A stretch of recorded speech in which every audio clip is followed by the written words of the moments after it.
من قلب العواصف اللي غطت سماء المنطقة ومن وسط دخان الحروب وأصوات الانفجارات البعيدة، وعي المصريين كان حاضر، عارفين إن السماء لو اتفتحت على مصراعيها قدام الأعداء يبقى الوطن نفسه في خطر. في اللحظة دي كان القرار لازم يجي من قائد عنده رؤية أبعد من أي أزمة، قائد يعرف إن الدفاع عن الأرض يبدأ من حماية السماء. وهنا ظهر دور الرئيس عبد الفتاح السيسي، مش كمسؤول عادي لكن كبطل اختار يرسم لمصر مصير جديد. السيسي شاف إن الحروب الحديثة مش بس دبابات أو طيارات، دي كمان معركة ذكاء، معركة منظومات وقدرة على إنك تسابق الزمن. ومن هنا اتولد الدرع الفولاذي لمصر، شبكة دفاع جوي متكاملة مش مجرد نظام واحد، لكن حصن منيع بيضم أقوى وأحدث التكنولوجيات في العالم، جنبها الصناعات المصرية اللي اتبنت بإيد ولاد البلد. شبكة زي القلعة واقفة تحرس كل شبر من السماء، من حدودنا الشرقية لحد سواحلنا البعيدة.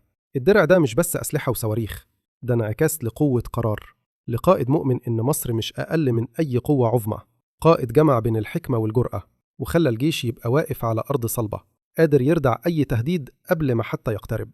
النهاردة لما تبص للسماء المصرية هتشوف قصة بطولة متسجلة هناك، رادارات بترصد، منظومات بتشتبك، وصناعات وطنية بتثبت إن مصر قادرة تصنع وتطور وتحمي نفسها بنفسها.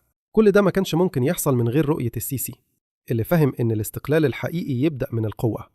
بفضل القيادة دي مصر النهاردة مش مجرد بلد بيحمي سماه، لكنها قوة إقليمية بتفرض احترامها، درع للأمة كلها.